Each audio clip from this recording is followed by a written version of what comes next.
Hello everyone, good evening. नमस्कार सभी प्यारे साथियों को। मैं उमेश पाल एक बार फिर से आप सभी विद्यार्थियों का आपके अपने परिवार टीचर्स वर्ड में स्वागत करता हूं।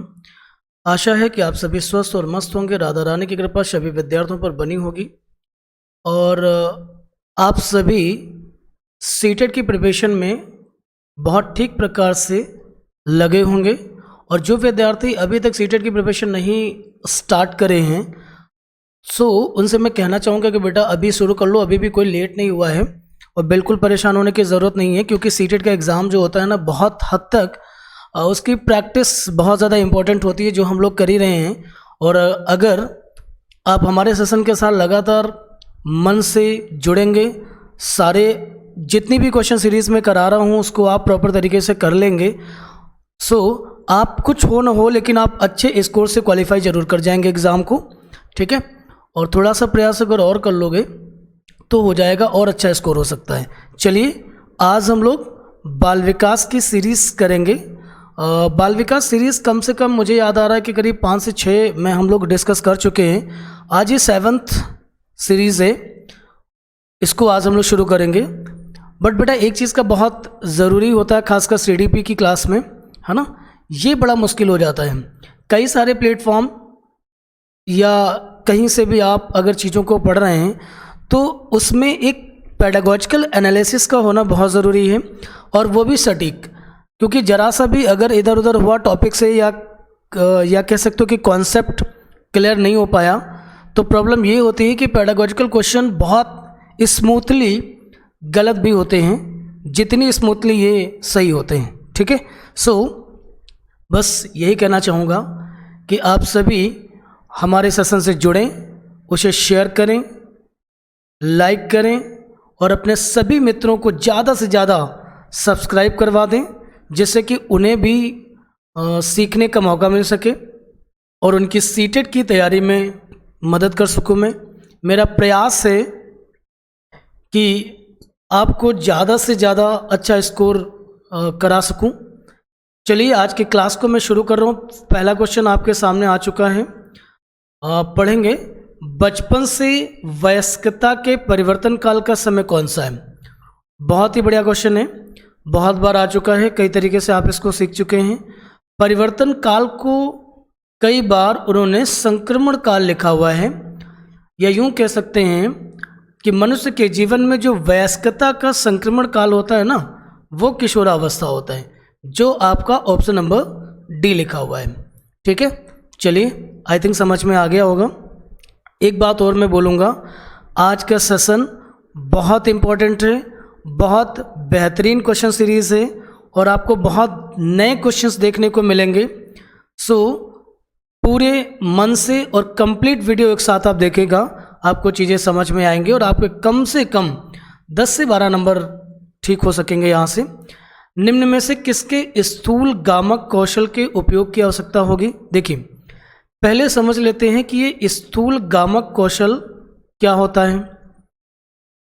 स्थूल गामक कौशल और एक होता है सूक्ष्म गामक कौशल। स्थूल गामक कौशल को ग्रास मोटर स्किल कहते हैं और सूक्ष्म गतिक कौशल या सूक्ष्म गामक कौशल को फाइन मोटर स्किल कहते हैं। फाइन मोटर स्किल वे होते हैं जब बच्चा अपनी छोटी छोटी पेशियों के माध्यम से काम को करता है या करने में सक्षम हो जाता है ना, उसे सूक्ष्म गतिक कौशल कहा जाता है। जैसे सुई में धागा डालना, आप समझ रहे हो ना कि सूक्ष्म गतिक कौशल का उदाहरण बन जाएगा आपका ये। एक मिनट, इस पर निशान में नहीं लगाऊंगा, नहीं तो आपको लगेगा कि ये उत्तर सही बन चुका है ना। आप देख रहे हैं ना, सूक्ष्म गतिक कौशल का ये एक उदाहरण बनना है सुई में धागा डालना। जैसे लिखना, आप समझ रहे हो कि इसमें मतलब हाथ की छोटी छोटी मसल्स काम या उपयोग में आती हैं।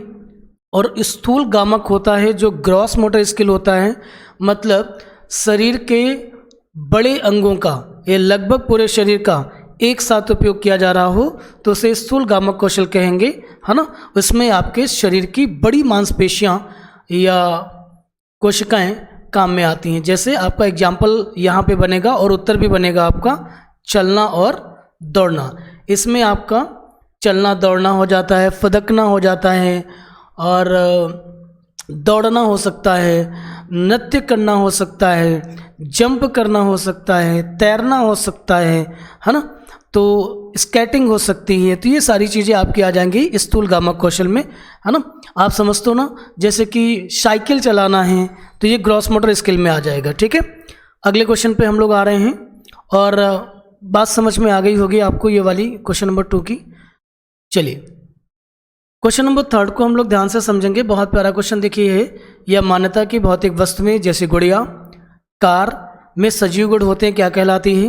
तो देखिएगा, बच्चों में एक एज होता है जिसे जीन पियाजे ने पूर्व संक्रियात्मक अवस्था कहा था, जो 2 से 7 साल माना जाता है, जिसे प्री ऑपरेशनल स्टेज कहा जाता है। ठीक है, पूर्व संक्रियात्मक अवस्था, उसकी एक विशेषता होती है जीववादी सोच। इसको एनिमिज्म कहा जाता है, जिसका मीन ये होता है कि इस अवस्था में बच्चे अपने आसपास के सभी वस्तुओं को सजीव मानते हैं। उनके पास अगर गुड़िया होती है तो उसको वो साथ में सुलाएंगे, खाना खिलाएंगे, उसके साथ खेलेंगे, है ना। और कभी आपने अगर ध्यान दिया हो कि ये बच्चे जो होते हैं ना, अगर घर में खेल रहे हैं और वो एक दरवाजे से टकरा जाते हैं और उन्हें चोट लगती है, रोने लगते हैं, तो उनकी माँ दौड़ के आएगी, दरवाजे को पीट देगी। अगर दरवाजे को उसने पीट दिया तो बच्चे को लगता है कि दरवाजे की पिटाई हो गई क्योंकि उसने मेरी पिटाई करी थी।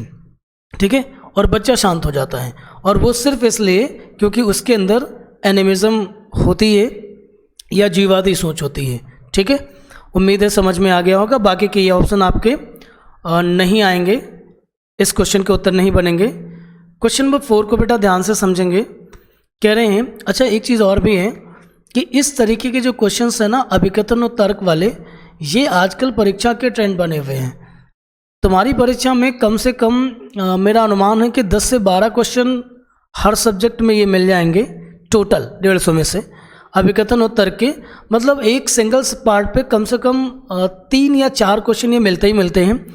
इसकी खास बात ये है कि ये टाइम टेकिंग क्वेश्चंस हो जाते हैं, और पढ़ करके कई बार समझने में मुश्किल हो जाता है, कई बार उत्तर तय नहीं होता कि कौन सा वाला लगा दें। तो इसके लिए सबसे विशेष बात ये है कि अगर आप इसका अभ्यास करते हो तो ये अपने आप समझ में आने लगेंगे। और दूसरी बात है कि मैं अभिकथन और तर्क से संबंधित जितने भी सीडी में क्वेश्चंस बने होंगे अब तक, वे सारे मैं आपको एक दिन डिस्कस कर दूंगा, उसकी एक सिंगल क्लास में कर दूंगा, इसलिए परेशान ना हो। और इस क्वेश्चन को फिलहाल हम देखते हैं क्या कह रहा है कि 4 वर्षीय रिया। देखो 4 वर्षीय कह दिया तो एक बात तो है, चलिए पढ़ते हैं पहले फिर समझते हैं। 4 वर्षीय रिया लंबे और चौड़े 2 बर्तन में एक ही समय में समान मात्रा में पानी डालते समय बर्तनों की ऊंचाई और चौड़ाई को एक ही समय में ध्यान में नहीं रख पाती है। ठीक है बेटा, जब स्लाइड आपके सामने आ जाए तो आप क्वेश्चन को पढ़ना जरूर शुरू कर दें। इससे क्या होगा कि आपको पता चलेगा कि मुझे उत्तर क्या बनाना चाहिए या ये उत्तर क्यों बन रहा है। एक बार क्वेश्चन को रिपीट कर रहा हूँ मैं।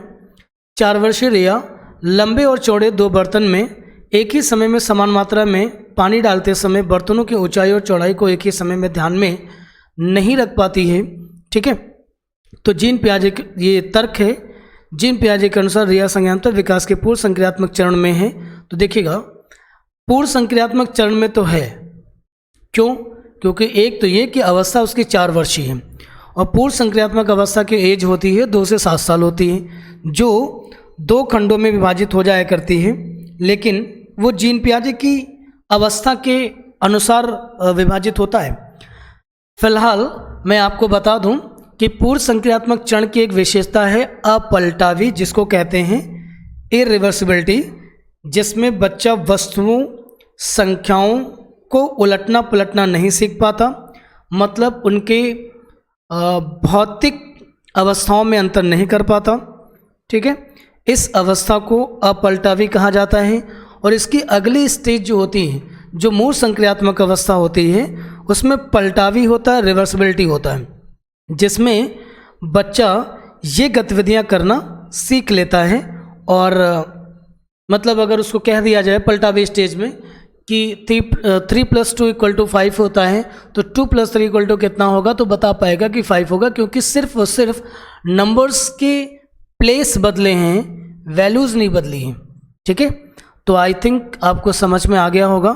इसका उत्तर क्या बनेगा, फर्स्ट ऑप्शन बन जाएगा कि ए और आर दोनों सही हैं, आर ए की सही व्याख्या करता है। अगले क्वेश्चन पे हम लोग आ रहे हैं।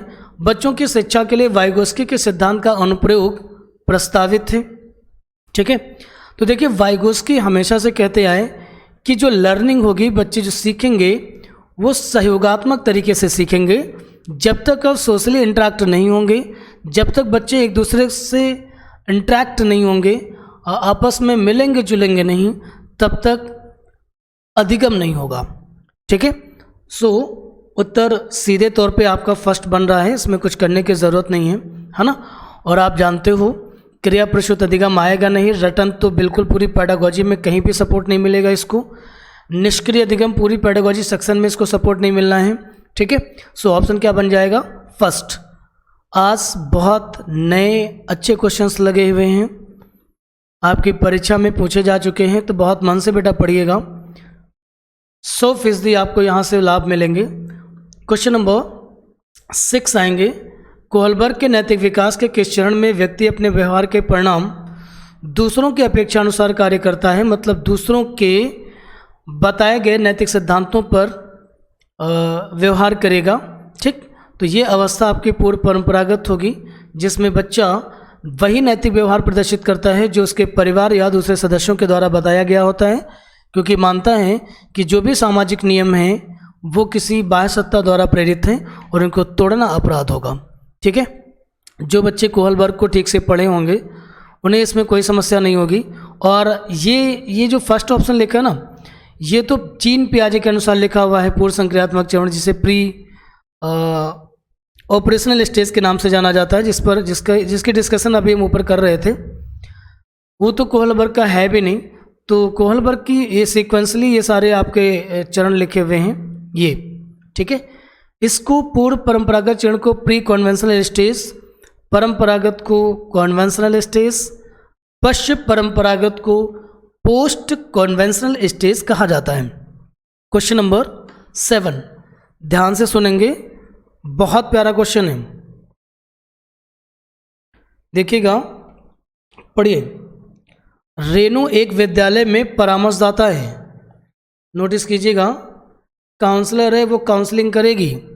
हार्वर्ड गार्डनर के सिद्धांत के अनुसार प्रभावी परामर्शदाता के रूप में उसके पास कौन सी बुद्धि होनी चाहिए। देखो, भाषाई बुद्धि तो लेखक और कवियों में होगी। स्थानिक बुद्धि स्पेशल इंटेलिजेंस कहलाती है। इसका मतलब है ये बुद्धि उनके अंदर पाई जाती है जो मूर्तिकार व रचनाकार होते हैं। अब बात आ जाती है इन दोनों में से कोई एक उत्तर बन सकेगा।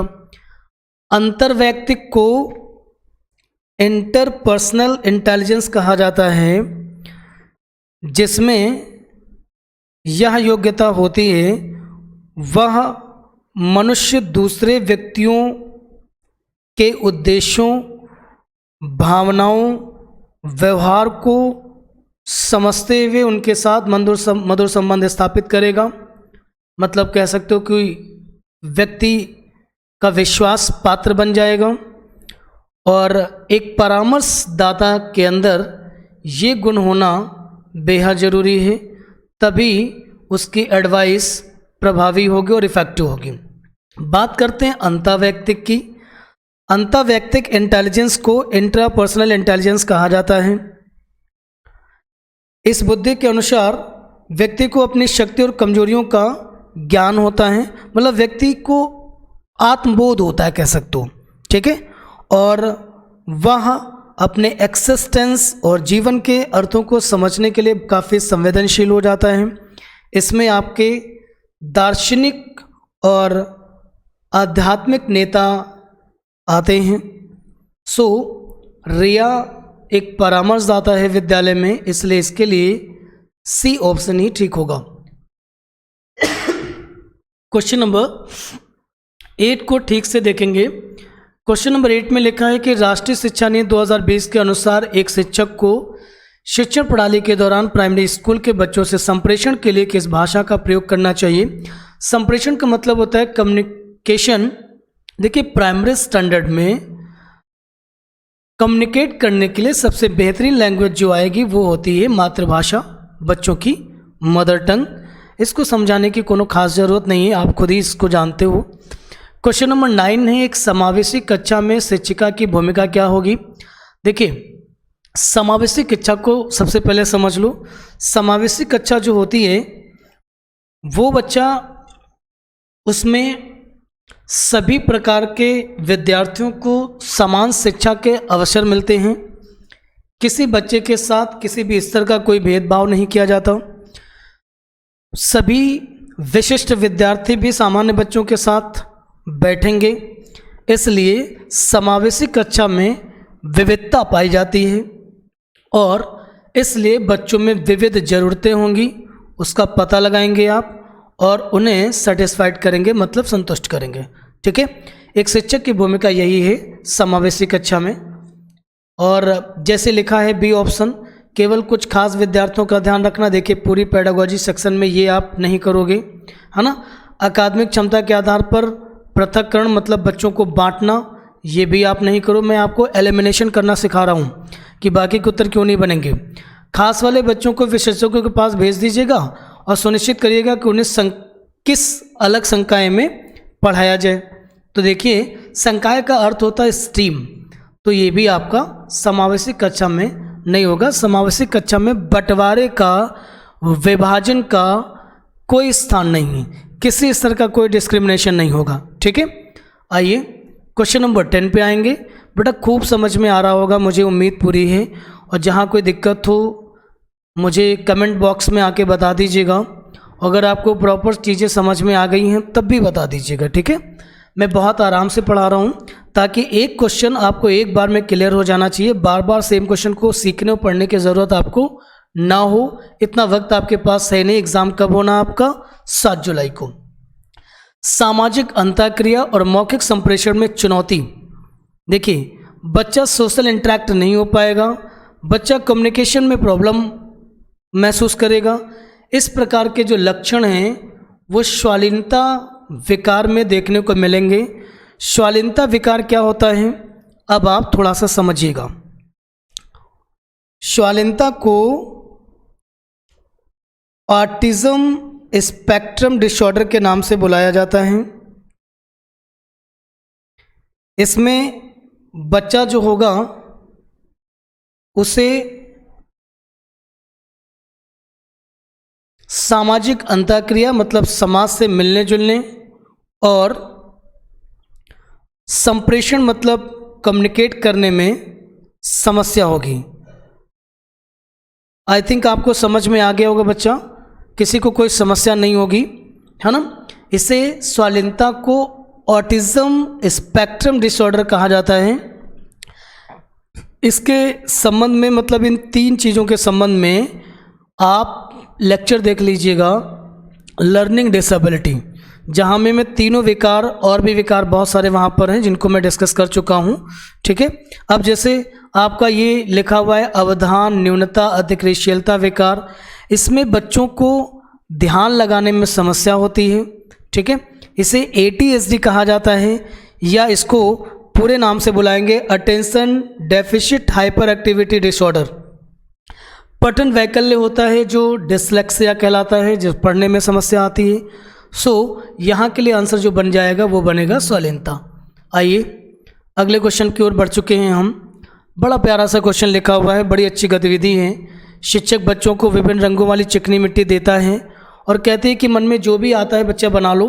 वह इस प्रोग्राम के माध्यम से बच्चों को किस क्षेत्र में बढ़ावा देना चाहती है। तो बड़ा सिंपल है, वो बच्चों के अंदर जो क्रिएटिविटी छिपी है उसको पोषित करने का काम कर रही है, उसे विकसित करने का काम कर रही है। ठीक है, चलिए। अच्छा, नहीं लगना चाहिए कि ये ऑप्शन आपके बनेंगे। देखो, रटने जैसी कोई बात ही नहीं है, असहयोग तो है ही नहीं, अनुशासनहीनता प्रदर्शित नहीं हो रही है। क्वेश्चन नंबर 12 में आएंगे कि बचपन के प्रारंभिक सालों में किसके विकास पर ध्यान केंद्रित करना चाहिए। देखिए, चाहे माता पिता हों चाहे शिक्षक हो, दोनों को ही प्रारंभिक अवस्था में बच्चों के शारीरिक कौशल पे ध्यान दें, मतलब उनके हेल्थ इश्यूज ना हो। सामाजिक कौशल पे ध्यान दें, संज्ञानात्मक कौशल पे ध्यान दें, उनके कॉग्निशन कैसे डेवलप होगा इस पर ध्यान दें। संवेगात्मक कौशल, बच्चों को भयमुक्त पर्यावरण मुहैया कराएं ताकि बच्चों के अंदर किसी प्रकार का डर ना हो और उनके इमोशंस ठीक से डेवलप हो सके। अमूर्त तर्क देखिए बचपन में नहीं आएगा, ये किशोरावस्था में आएगा, इसलिए ये उत्तर तो बनना नहीं है हमारे साथ। सो देख लीजिएगा, जो ऑप्शन आपका ABCD बनाएगा वो आपका उत्तर बनेगा, ठीक है। सो ऑप्शन नंबर 3 यहाँ पे आंसर होगा। क्वेश्चन नंबर 13 पे हम लोग आ चुके हैं। कह रहे हैं कि एक शिक्षिका एक बच्ची जो एक अवधारणा को समझने में असमर्थ है के साथ मिलकर काम करती है, उसे इशारे देती है। यह प्रक्रिया क्या कहलाती है? पाड़ कहलाती है, इसके फोल्डिंग कहलाती है। किसने इसे बताया? इसे वाइगोस्की ने सजेस्ट किया था। और जिन विद्यार्थियों को बेटा पाड़ ना पता हो और ZPD ना पता हो, देखिए यहाँ से क्वेश्चन बनेंगे ज़रूर। सो मेरे वाइगोस्की के लेक्चर को ज़रूर प्लीज़ मेरे कहने से एक बार देख लीजिएगा। जिनको ज़रा सा भी कोई डाउट है, थोड़ा भी अगर आपको समस्या है पाड़ को समझने में, ZPD को समझने में, सामाजिक सांस्कृतिक सिद्धांत को समझने में, ठीक है, सहयोगात्मक अधिगम को समझने में, वो वाइगोस्की के लेक्चर को जाके देखें और समझें। आपको सारी चीज़ें डिटेल में समझ में वहाँ से आ जाएंगी, आपको परेशान मत होइएगा। सो यहाँ के लिए उत्तर बन जाएगा आपका ऑप्शन नंबर 1। फिर से एक बार आपके सामने अभिकथन तर्क का एक क्वेश्चन आया हुआ है। ये हम लोग 13 नंबर कर रहे थे ना? हाँ, क्वेश्चन नंबर 14 पे आ चुके हैं हम लोग। एक शिक्षिका कक्षा को संवादात्मक समझ तो क्या होता है? इंटरैक्टिव बनाने के लिए बच्चों के आसपास के पर्यावरण से उदाहरण शामिल करती है। बड़ा सिंपल सा क्वेश्चन है। मतलब एक अध्यापिका हैं, वे क्लास को इंटरैक्टिव बनाना चाहते हैं, ठीक है। सो इसके लिए वो बच्चों के आसपास के वातावरण से एग्जाम्पल्स को बताती हैं, दिखाती हैं, समझाती हैं, है ना। तो सिंपल सी बात है कि बच्चे ज़्यादा सीखेंगे। तो तर्क लिखा हुआ कि सामाजिक सांस्कृतिक संदर्भ में सीखने में महत्वपूर्ण भूमिका है। बिल्कुल सही बात है। देखिए सामाजिक सांस्कृतिक जो संदर्भ है, बच्चे इसमें ज़्यादा सीखते हैं, इसलिए उत्तर कौन सा बनेगा? फर्स्ट। A और R दोनों सही हैं। R A की सही व्याख्या कर रहा है, ठीक है। चलिए, अगर इसको भी समझने में थोड़ी भी समस्या हो तो मैं फिर रिपीट कर रहा हूं कि आप वाइगोस्की के लेक्चर को जरूर जाके देखें। क्वेश्चन नंबर 15 एंड लास्ट है आपका ये। हम लोग 15 क्वेश्चन की सीरीज डिस्कस करते हैं, आप सब जानते हो, लिखा हुआ है। और ये भी देखिए वाइगोस्की से जुड़ा हुआ क्वेश्चन है, आप समझिएगा।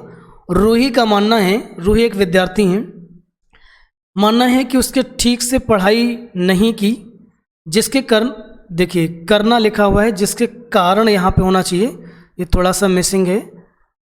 एक बार मैं इस गलती को स्वीकार कर रहा हूँ और आगे इसको समझिएगा। रूही का मानना है कि उसने ठीक से पढ़ाई नहीं की, जिसके कारण उसके विज्ञान में अंक कम हैं, जबकि वह विज्ञान में अच्छा प्रदर्शन कर सकती है। मतलब उसके अंदर पोटेंशियल है, ठीक है। रूही अपने प्रदर्शन का आरोपण इनमें से किस कारक को कर रही है?